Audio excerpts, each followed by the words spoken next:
Hello, everyone. Good morning, good afternoon, or good evening, depending on where you are connected today. And welcome to this webinar, Clean Hydrogen for Heavy Duty Transportation. My name is Christina Galan, and I will be the moderator today. A couple of housekeeping rules to start with, and then we will proceed with the presentations of our speakers and getting to know a little bit more of them. So first of all, this session is being recorded and it will be sent to you alongside the materials in a couple of days to your email. You have a chat available, so we encourage everyone to introduce themselves, let us know where you're connecting from, your background, and why you're interested in hydrogen for heavy duty transportation. You also have, if you are connecting from Zoom, Q&A box right on the bottom. You can use that section for any questions you would like to ask our speakers. We will have a Q&A session at the end. So any questions that come up, feel free to use that box. If you're connecting from YouTube, you also have a chat for both items. If you want to introduce yourselves, let us know a little bit about you, and also any questions, our technical team will send them back to us. Perfect. Well, without further ado, we're going to get to know a little bit more our excellent panel today. Then we'll move on to the presentations that they have prepared.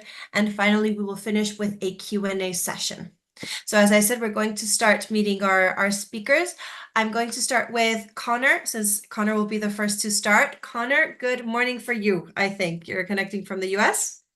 Yes, it's 12:02 here, so it's the afternoon now, just finally. Not that early. Nice. Thank you for the introduction. I'm Connor Dolan, the Vice President of External Affairs for the Fuel Cell and Hydrogen Energy Association. I've been with the association for about 15 years and lead our advocacy and operations work. Perfect. Well, thank you, Connor, for being here today. Next, we have Salim. Hi, Salim. Good morning. Oh, Salim, you're on mute.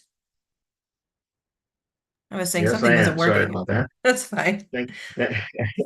Thank you very much for the opportunity to ATA Insights to speak at this presentation.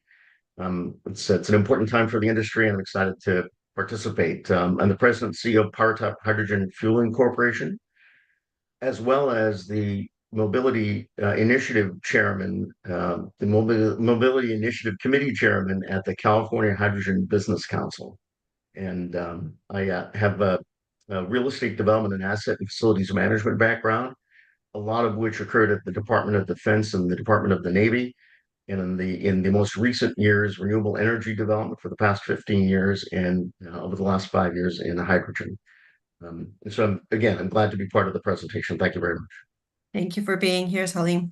We're very looking forward to all of your presentations. Next, we have Carl.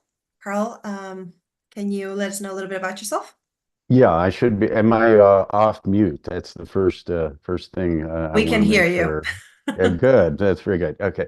Thank you. Thank you for the chance to participate in this event today. I'm Carl Rivkin. I'm principal engineer at Total Hydrogen, and Total Hydrogen is an engineering services company that supports deployment of hydrogen infrastructure.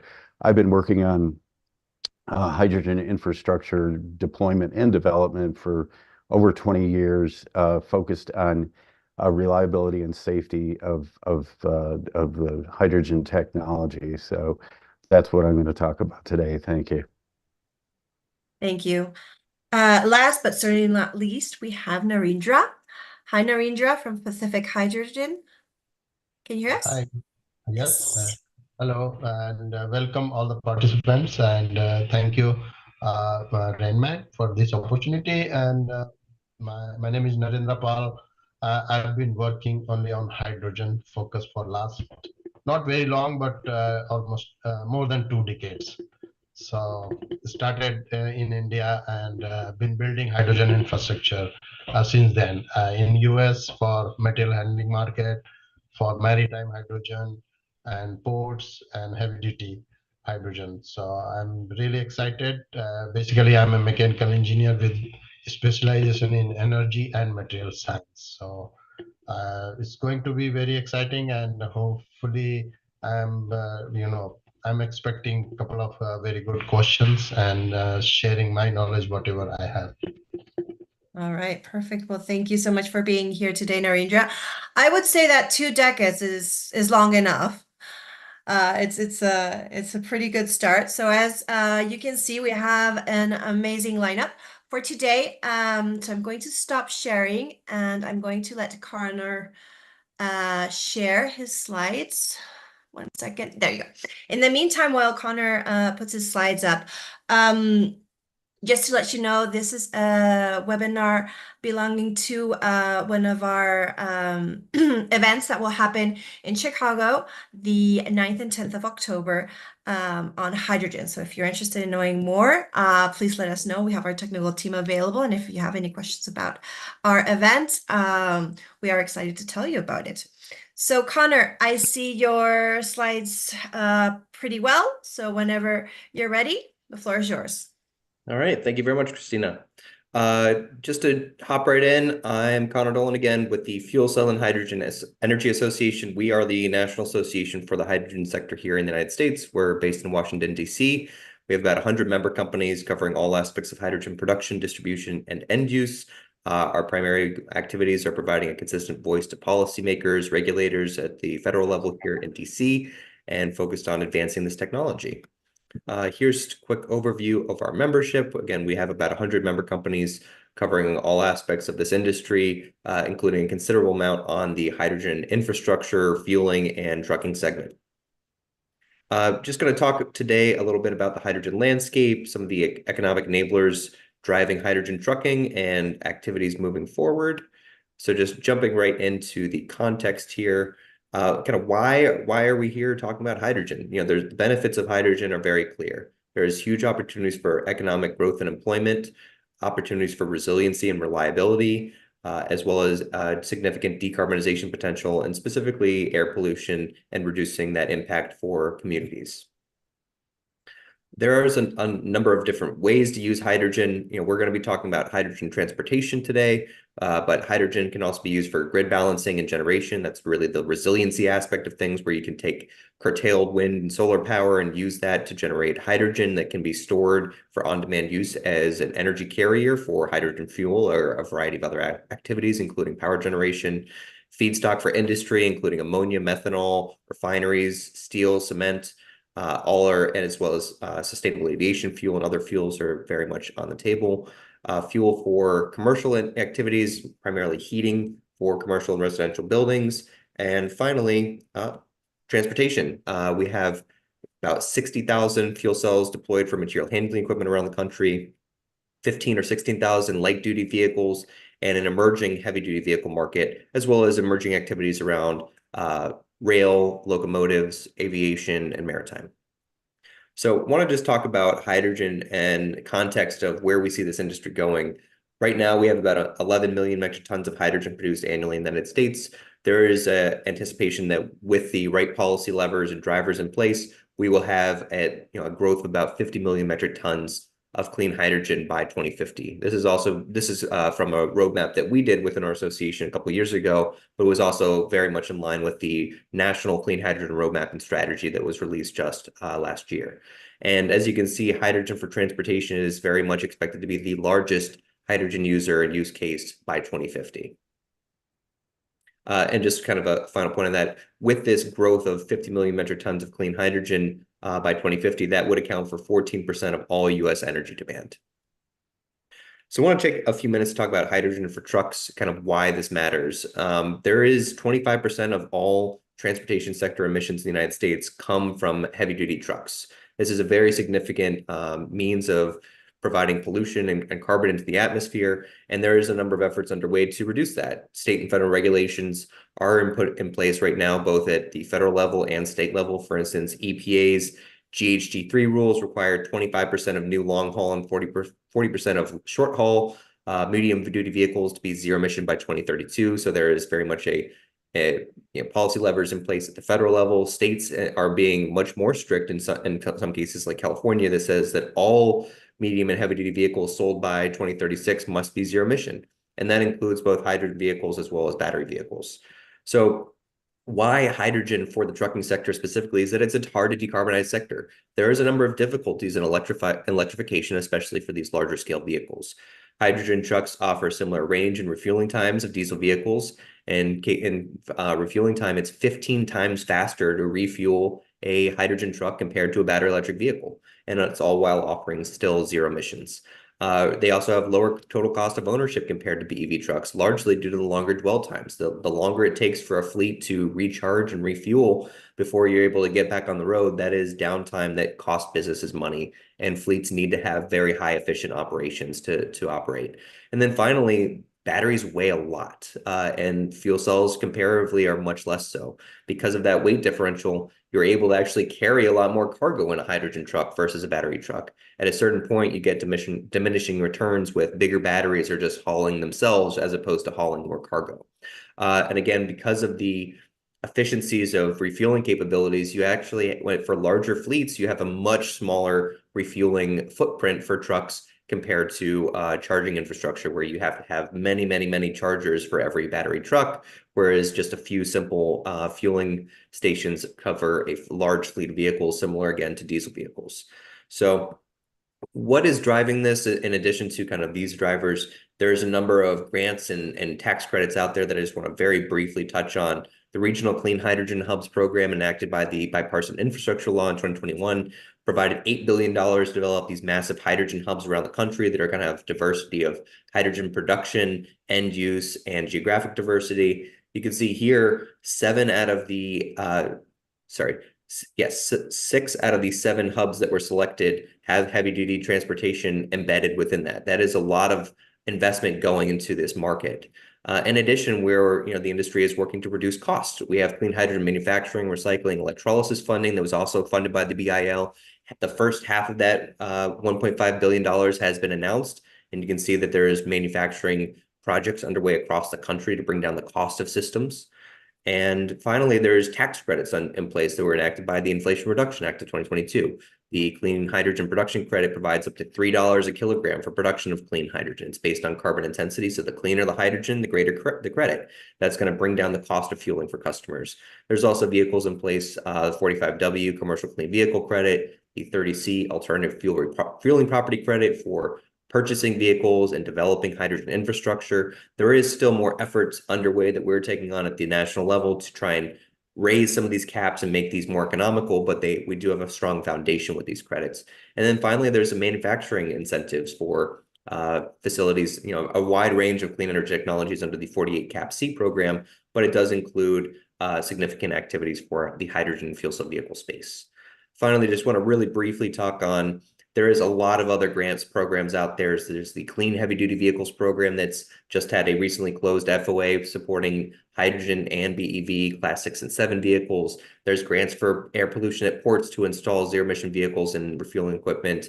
The grants for charging and refueling infrastructure for BEVs and hydrogen refueling infrastructure. Low or no emission grant programs, and a variety of other initiatives and manufacturing programs enacted by both the IIJA and the BIL. So IRA, that is. So there is a lot of effort underway. We've been doing a lot of work here at the federal level over the last few years to make sure that we have these policy levers in place, but it's going to be incumbent on folks like the others on the call to take these activities and move forward to build this industry and get some sales in place. So with that, just have a couple final slides on next steps.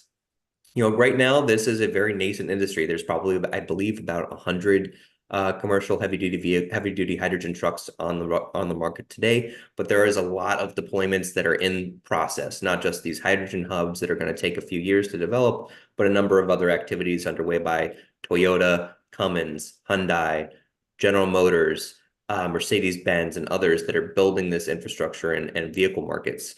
By the end of this decade, we're expected to be a very commercial and mature market for the heavy-duty vehicle space. So there is a very exciting time, but we still need to continue to work on retaining gains and assisting that expansion in these markets.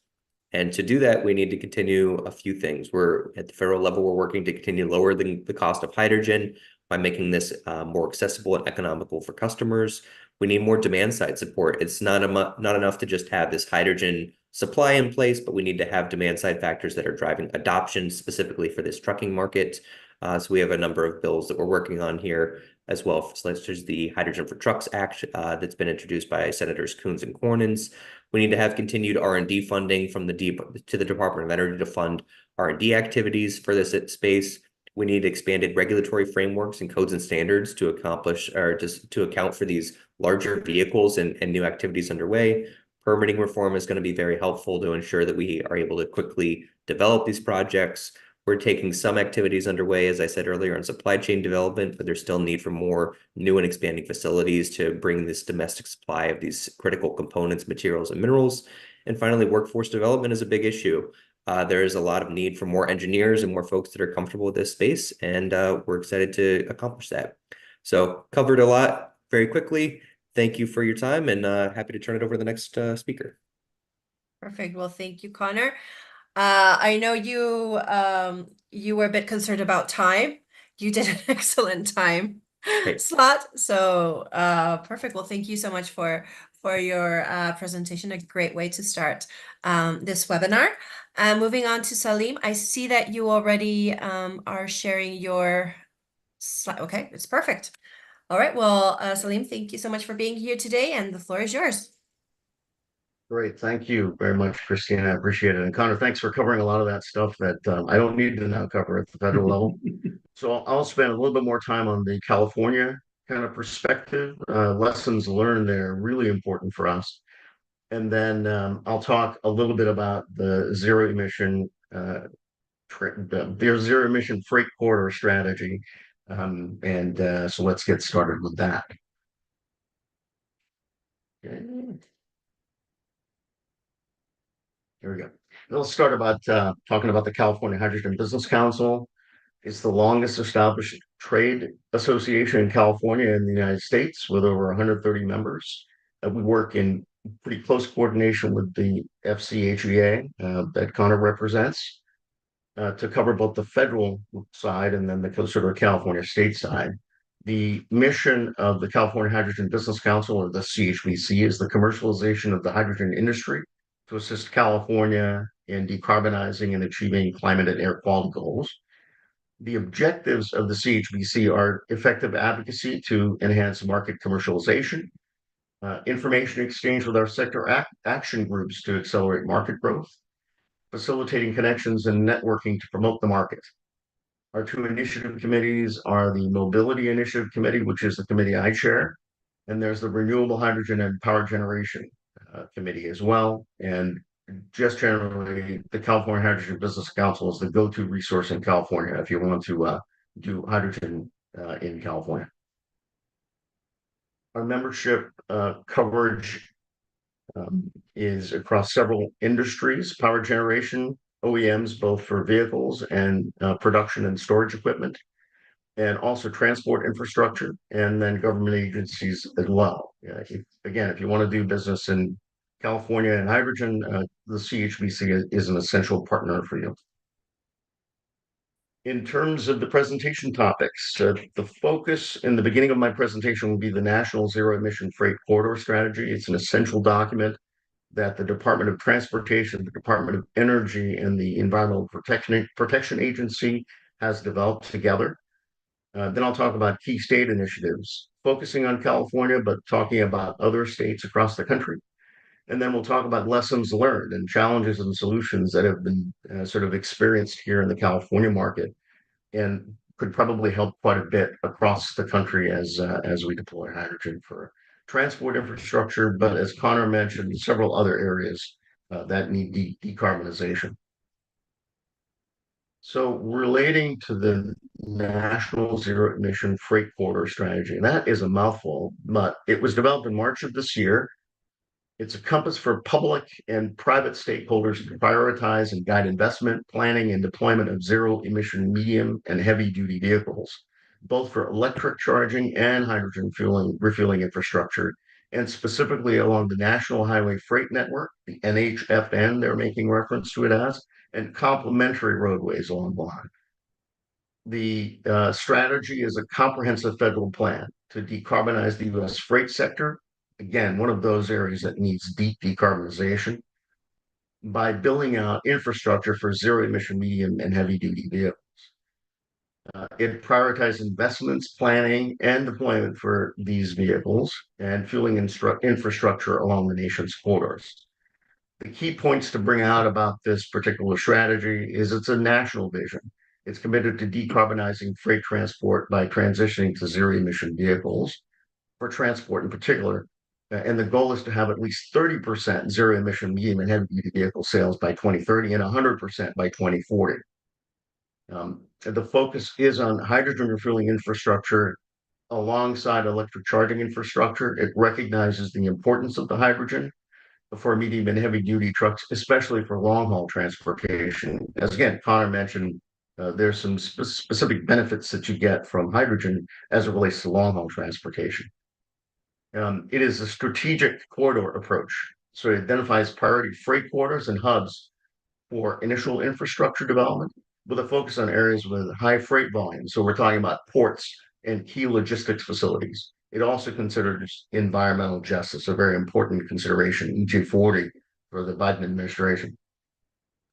In terms of what you're seeing on the screen here, these are the 4 phases that are intended to be sort of pursued over the next decades.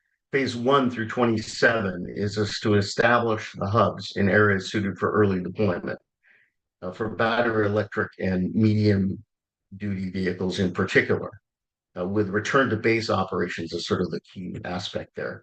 It's battery electric with the focus. Through 2030, from 2027 to 2030, the key focus will be connecting the hubs along critical freight corridors, expanding beyond the states with existing ZEV, zero emission vehicle regulations, and initiating long haul transportation. So that's when you'll start to see a major focus on hydrogen infrastructure, is that long haul piece. Then through 2035, it'll be expanding those corridor connections and initiating network development, increasing capacity for point to point zero emission freight transportation, and making both battery electric and hydrogen fuel cell electric truck technology prevalent. Phase 4 through 2040 is to complete the national zero emission freight corridor network, enabling ubiquitous access to medium and heavy duty vehicle charging and hydrogen refueling infrastructure across the country. Another key point to really bring out in this, it is an excellent study to identify areas where we can collaborate, and it emphasizes cross-sector collaboration between government agencies, industry stakeholders, including hydrogen producers, of course, and communities to ensure successful implementation. So that permitting bill that is being pursued in Congress is really important here, although that needs to be communicated both down at the state levels and then the local level as well. It also is in alignment with other initiatives. The strategy aligns with other federal programs like the Regional Clean Hydrogen Hubs program, and that we know that invested $7 billion in hydrogen production to be invested. And then it adapts to market needs. The strategy is designed to be flexible and adaptable to evolving market conditions, technology investments, and community interests. So that's the National Zero Emission Freight Corridor Strategy. I would encourage everybody to review the 13 pages of the 327 pages that the document purports to be. A lot of those are appendices, but it's a great 12 to 13 page read. Let's talk about key state initiatives across the country. So California, of course, has established itself as the leader in hydrogen infrastructure with some 15,000 light duty vehicles, with some help that is really needed on the infrastructure side. And then there are other states, the Northeast states, where there's a lot of effort going on in New York, New Jersey, Massachusetts, Connecticut, and more, that are exploring and implementing policies to support hydrogen infrastructure. And in New York, there's a focus on funding for hydrogen hubs and support for those hydrogen hubs that have been established already. Incentives for fuel cell vehicles is sort of the thing in New Jersey, sort of patterning off of California. In Massachusetts, the focus is public transit applications, where transit authorities have already deployed hydrogen fuel cell electric vehicles. And in Connecticut, it's collaboration with neighboring states is really the important aspect there. Then you've got the regional clean hydrogen hubs that that Connor spent some time talking about. It's the BIL that is funding these hubs, and that will accelerate hydrogen infrastructure across the country. It's a critical piece of the national freight strategy that I spoke about earlier. Another real important key state initiative is public-private partnerships. They're essential for leveraging the resources and expertise to address technical, financial, and regulatory challenges. So the California Energy Commission is a great example of that. And the grants that they put out in creating these public-private partnerships have been essential. In California, the government incentives are really focused on grant programs, but the low carbon fuel standard established by the California Air Resources Board, not government funding per se, has been extremely helpful in enabling the infrastructure in terms of offsetting CapEx costs. Really important. Another thing to really understand is that there are several grant programs across the state.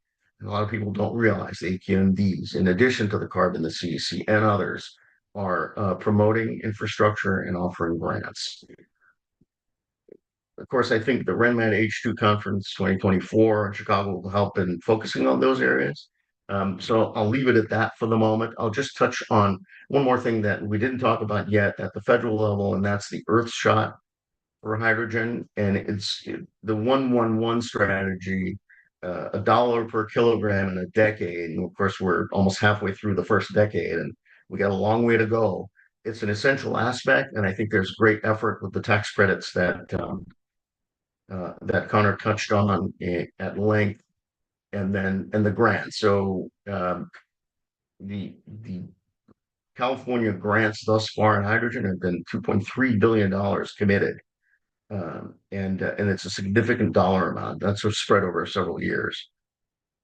So government incentives in California are pretty strong, and hopefully that's patterned across the country with other states as well.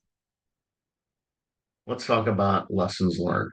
So we've figured out in California a number of things, and really there was an early focus on clusters. So you see the Bay Area, you see the LA and Orange County area as the main cluster areas, and that was considered a pretty effective way of providing fueling convenience and boosting consumer confidence. It's kind of lagged more recently, but it's continuing to be pursued in these dense urban areas. Community engagement has been pretty strong with proactive engagement in local communities and stakeholders. And these are crucial efforts in addressing concerns for ensuring smooth project approvals. A lot more work has to be done, especially across these areas that have not been yet developed. Streamlined permitting is an important area where California has made significant progress for the permitting and processing of hydrogen stations. Further improvements are clearly needed. It takes about 2.5 years to produce a station from initial application to complete refueling, dispensing fuel, and that needs to be reduced. Cost reduction is an area where there are continued efforts to reduce the cost of hydrogen production and refueling equipment, and that's essential for making hydrogen a competitive fuel option.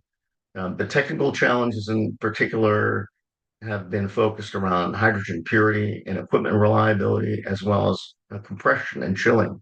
Those are areas that have significant problems, and there's a significant level of work that's occurring in those particular areas to ensure station uptimes and customer satisfaction have been brought back up because they're pretty low at this point. It's a continued effort, and the more stations we put out, the better that's going to be. In terms of California's path forward, the key issue will be expanding the network. So California aims to significantly expand its hydrogen refueling network, cover major highways and rural areas with the new heavy-duty stations that have recently been put out at the end of 2023 and going into 2024. That's going to have to continue and quickly.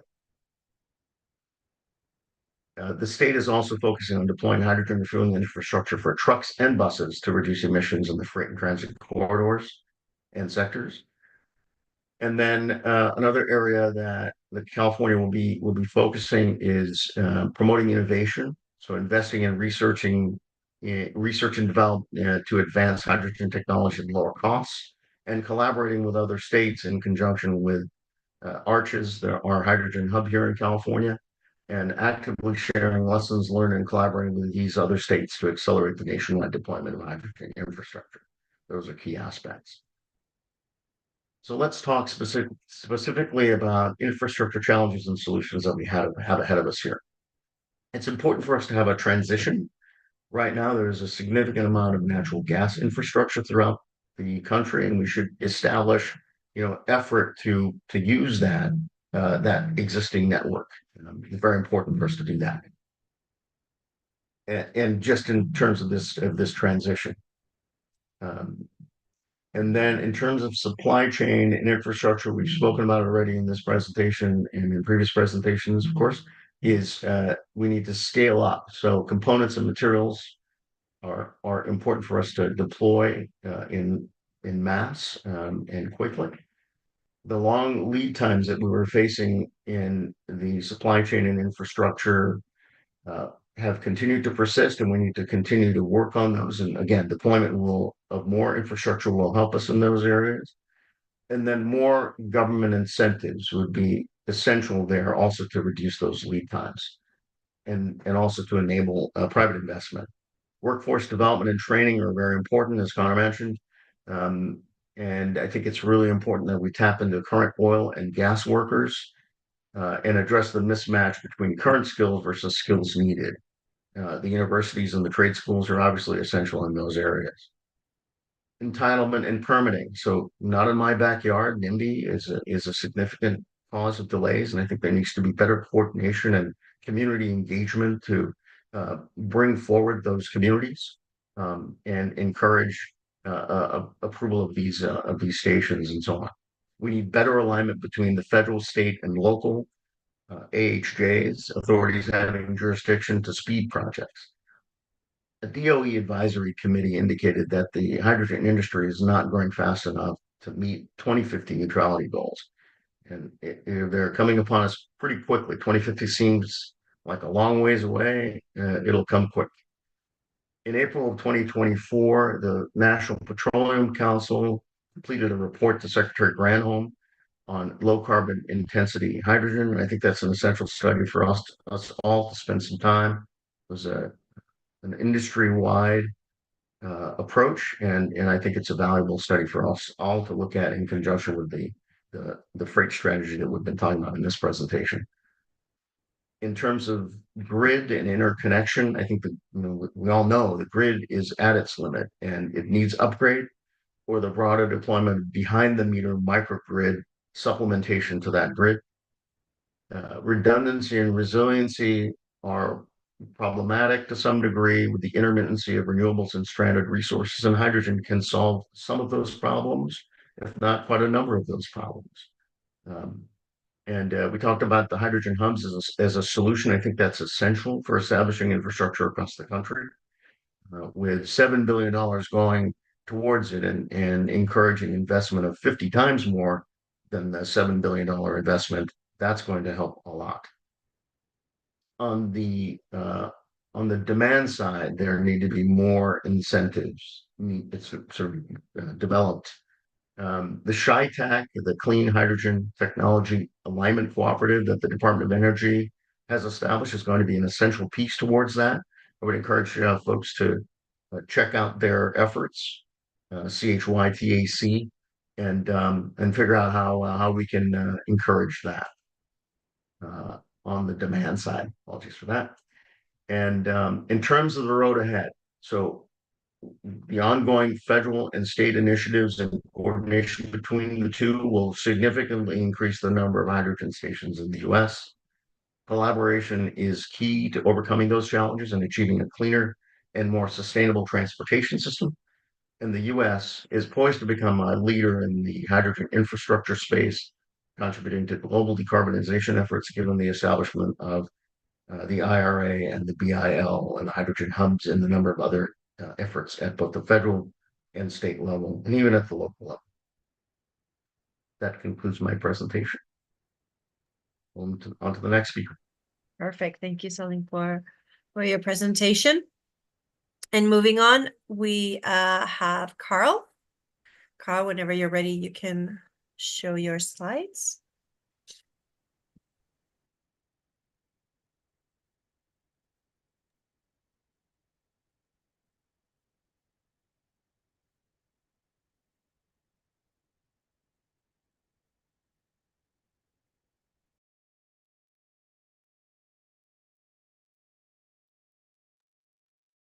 Carl, you're on mute.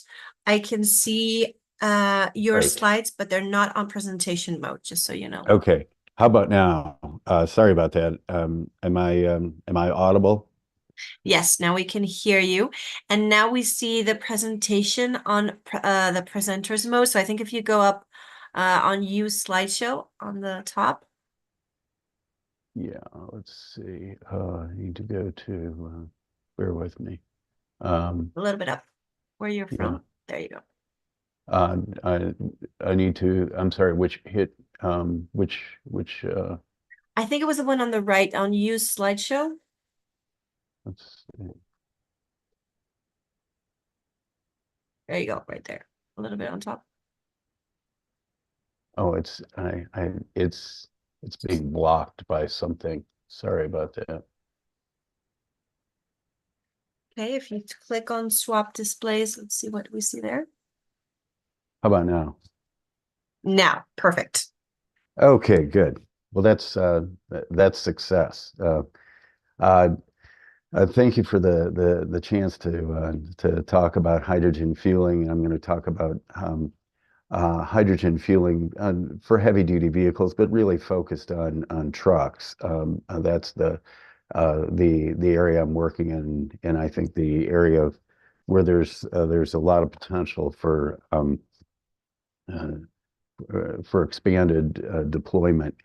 I'm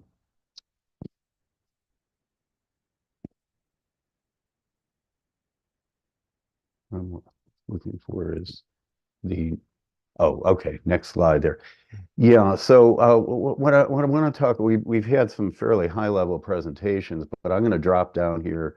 We'll say drop down to the ground where fueling is conducted, and talk about some of the challenges of fueling heavy duty vehicles and where I think the technology is heading as far as what fueling technology configuration will be most likely effective. So first, just a backward glance on light duty vehicle fueling. We've had some earlier discussion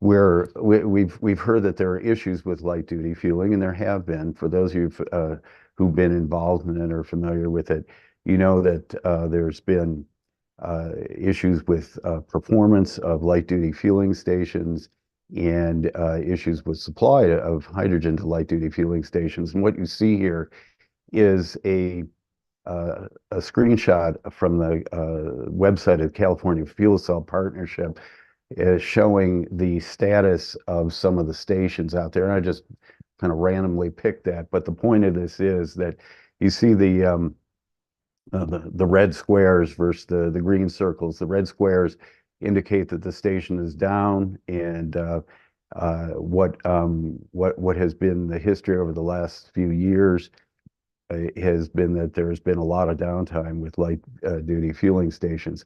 That's not good, and for supporting heavy duty fueling, truck fueling, that's even more of a concern because truck trucks need reliable fueling, and they excuse me, I'm going to go to the next slide here. They need to have station uptime much better than what has been the history with light duty fueling.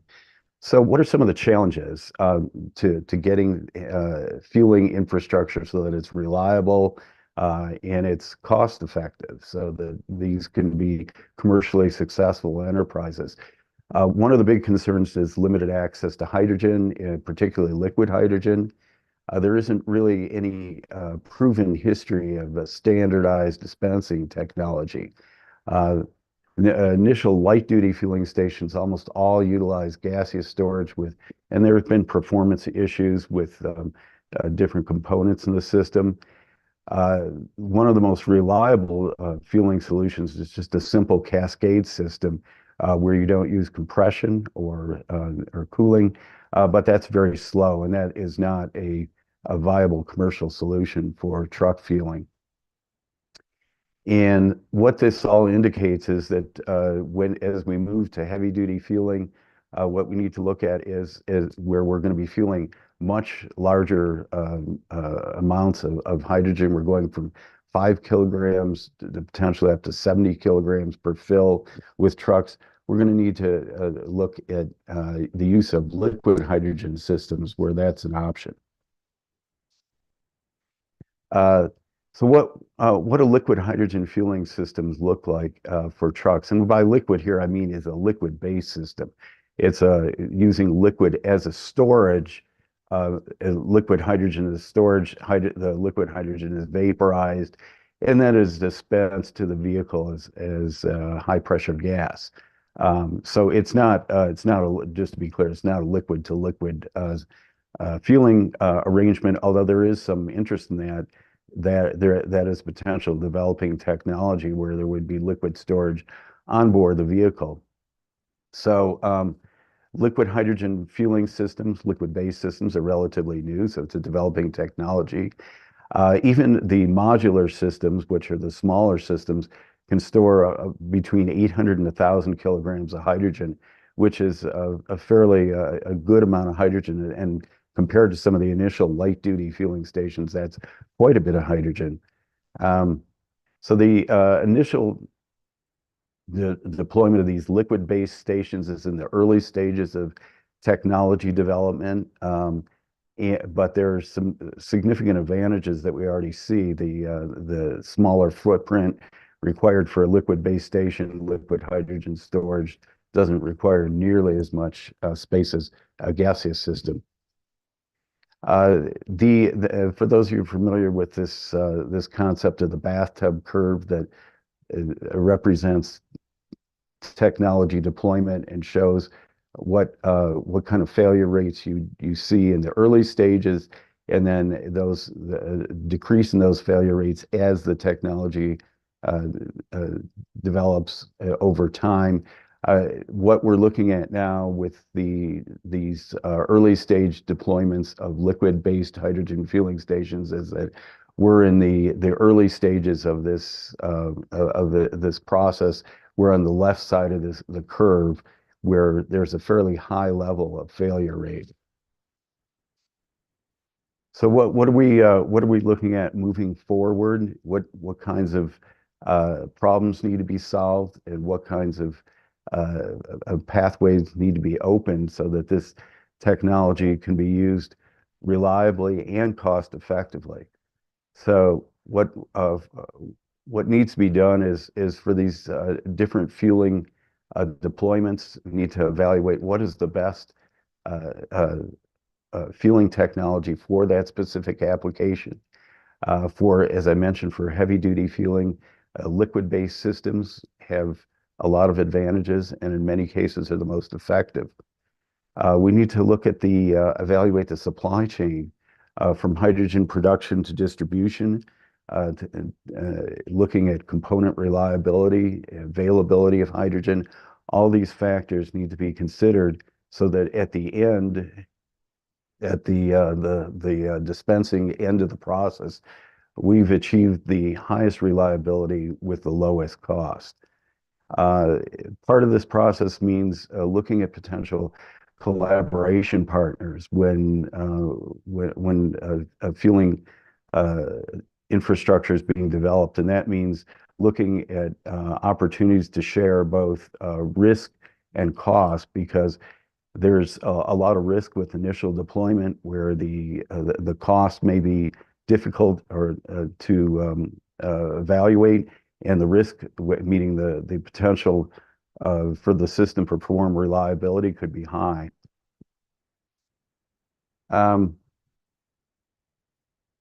Other aspects that need to be considered when we're moving forward, system cost management is a critical piece of this process. It's one part of the process is to get the system to work reliably, but at some point you have to be able to the fueling system has to be cost effective. It has to actually work, and it has to be, and whoever the the company is deploying the technology needs to be able to make money fueling. So system reliability is critical to cost-effective performance. You need especially for supporting heavy-duty trucking, where you're going to have uptimes of over 90%, which is much higher than the uptimes for light-duty fueling stations. So some of the different elements that need to be addressed to achieve this system cost management and control costs and get a system that makes money. Where it's possible, make the system simpler. That is, simplicity and reliability are closely correlated. So that means reducing the number of moving parts and leak points. Another element of this is monitoring the system to detect incipient leaks, so that if you detect a leak early on before it progresses to a more significant problem, you can address the problem much more cost effectively. You can manage system temperature cycling to reduce destructive impacts of the system. So look at how the system ages, not just how it may perform initially, but how it ages and how you can reduce the impact of the aging process on the fueling system to reduce costs. You can manage fueling operation to reduce system stresses. In other words, you can look at how the system operates most effectively over let's say a 24-hour period, and look at what's the best way to manage your fueling operations so that you reduce system stresses, you reduce system costs, you get the most out of your system, and you reduce downtime. Another element is looking at collecting fueling data to make regular improvements in the fueling process. You want to monitor your system, see how it's performing, how it's performing under different circumstances, different times of day, different fueling loads, and see if there's ways that you can get the system to work more effectively. And once again, collaboration to share costs is I think a very important part of this successful deployment. And that means companies that have different roles in the technology, whether it's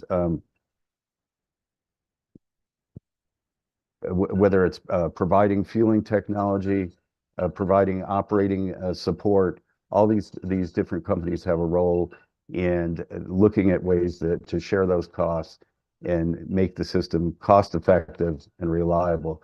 That's what's needed to move this technology forward and make it commercially successful. And that concludes my presentation. Thank you very much. Thank you very much, Carl, for your presentation. Moving on to our last presentation, we have Narendra. While Narendra puts on his slides, thank you everyone for the questions. I think we're a bit tight on time for questions, but Connor's doing a marvelous job answering some of them with documentation. So I really encourage everyone to check out the questions that are answered. For those questions that are not going to be answered due to time, we always send the questions to our speakers. So if they feel that it has a bit covered and they would like to answer, they would reply to the person who asked the question directly. Okay, Narendra, I see perfectly your slides, so you are ready to go. Thank you, Christina. And yeah, so I will just start because I don't think we have a lot of time. And I start my presentation by thanking my, my alma maters quickly, both from India and US. And this is my agenda, a little bit background about the company, hydrogen projects we did, and then about hydrogen powered fleet and do's and don'ts of running a hydrogen powered fleet. You have already learned, earlier by earlier speakers a lot about the heavy duty hydrogen application. So it's going to this company Pacific Hydrogen was founded in 2020 January, just before COVID in San Ramon, California, and we are 100% focused on hydrogen infrastructure and systems, and that includes ports and maritime hydrogen, heavy-duty hydrogen refueling infrastructure, hydrogen-based resilient power that includes EV charging and communities electrification and net zero emission data center that's coming in a big way. This is the project I did in India between 2003 to 2009, and that's why I said like 2 decades of work. Started in 2003, so set up 2 stations apart from doing other work like setting up a roadmap and working on the hydrogen ports and standards. Moving on to US, and after completing my PhD, started working for a startup called Bethlehem Hydrogen. And part of that, we developed initial hydrogen refueling infrastructure for plug power for forklift markets in US and Canada. Moving to next one, I built a liquid hydrogen plant in Tennessee and commissioned in 2019. Still operating more than capacity, and that as a head, technical head at United Hydrogen, and that company has been acquired by the Plug Power, so it's owned by Plug Power now. Moving to Bay Area, I was director of hydrogen technology. Where I designed hydrogen system for this ferry, which is being inaugurated this Friday. So obviously, like you will be able to ride it if you are in Bay Area. So on Friday they are going to inaugurate, and this is 100% hydrogen ferry, and that is world's first hydrogen ferry. Another one, I designed and got approval from Coast Guard for 600 passenger hydrogen ferry. As it's not like completely on the hydrogen, but as an auxiliary power. So it's ready to be built. The hydrogen system is ready to be retrofitted on this one.